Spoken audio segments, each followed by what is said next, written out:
blaming others. We must avoid blaming others for our own mistakes. Here's Gene Getz. We jump right in here into this next verse, Genesis 16:5. After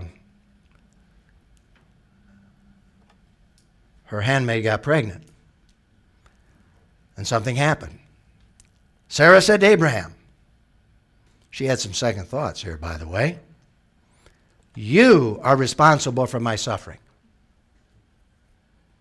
I put my slave in your arms, and ever since she saw that she was pregnant, she has looked down on me. May the Lord judge between me and you."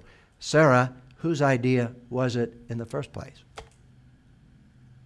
Who was the one that came up with the suggestion? Now, she might come back and say, but it's in the marriage contract. It doesn't matter. You're the one, according to the biblical text, who said, have a son through my handmaid. Now she says, Abraham, you are the problem, not me. And I'm sure she had a lot of reasons for that. But most of them are rationalizations.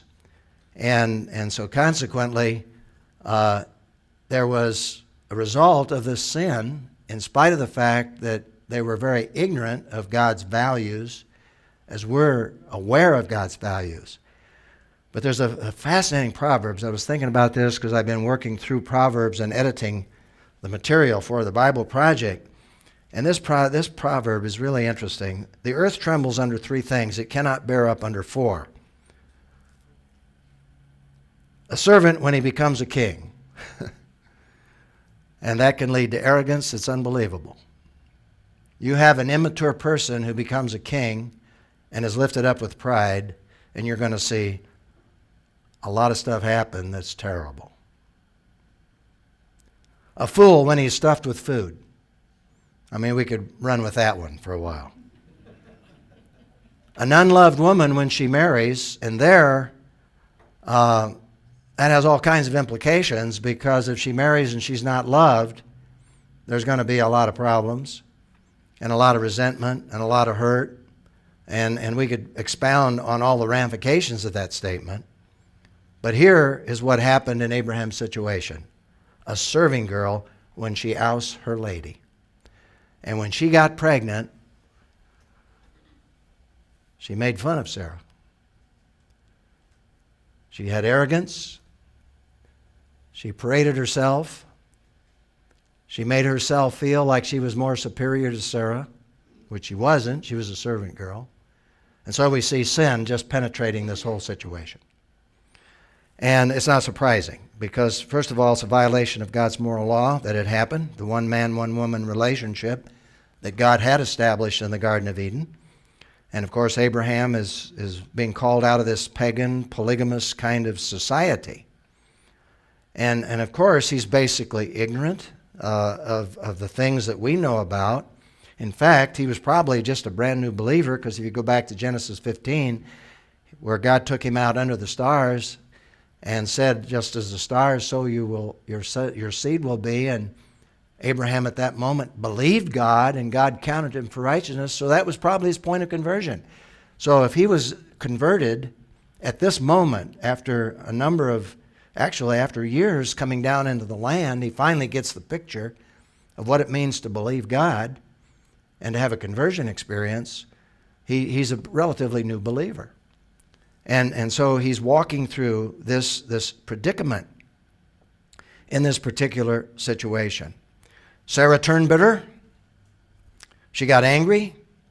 She vented her wrath on Hagar. Then she lashed out at Abraham. And there were a lot of problems in that tent, I want to tell you. A lot of problems in that household. And that's the result of sin. It's a result of a mistake. The important principle here is, who did she blame? She did not blame herself. She blamed Abraham. Just like when God came in the garden and said, Adam, what happened? And he said it was the woman. There you see Adam blaming Eve. Eve, what happened? It was Satan. He made me do it. So you see, from that moment forward, there's always been a tendency to blame others for our mistakes. Anybody have a problem with that? I mean with blaming others for a mistake, not with the truth. Experientially, this certainly is our temptation. Paul acknowledged our tendency to be deceptive. You know, in the Old Testament we read, the heart is deceitful and desperately wicked. Who can know it? Well, God can. And the Word of God can penetrate that. And so Paul speaks in his letter to the Corinthians, the second letter, chapter 4, verse 2. Instead, we have renounced shameful secret things as a new believer, not walking in deceit, even the deceit in our own hearts, deceiving ourselves. The worst kind of deceit is when we deceive ourselves and we don't even know we're doing it. And that can happen.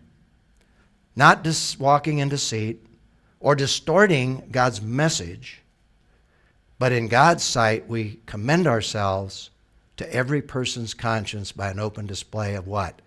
The truth. The truth will set us free.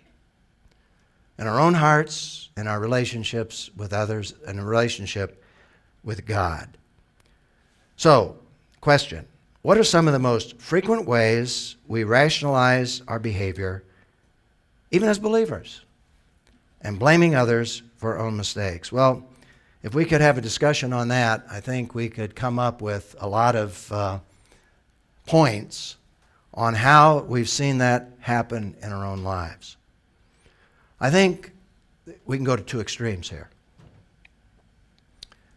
I think the natural tendency can be, as we see Adam and Eve doing it, is immediately what hits us is, that couldn't be my fault.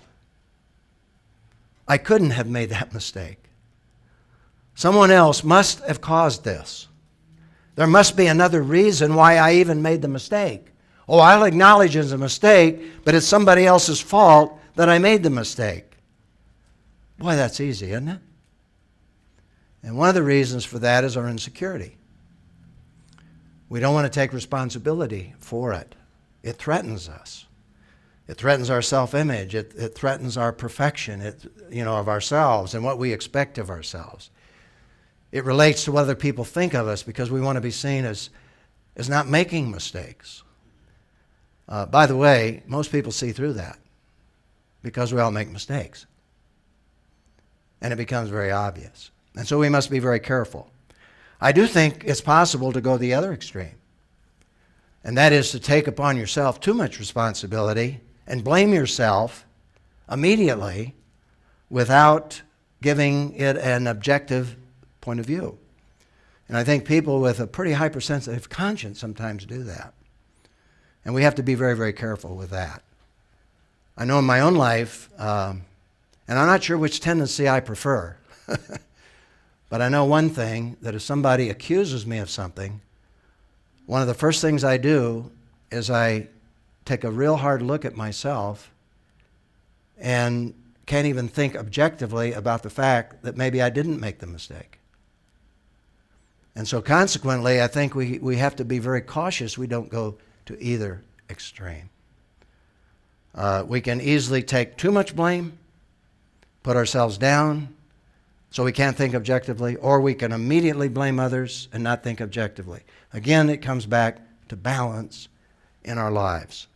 So, blaming others, it happens, and it shouldn't surprise us. Happened in Abraham's situation, and it certainly has been a tendency ever since to distort the truth.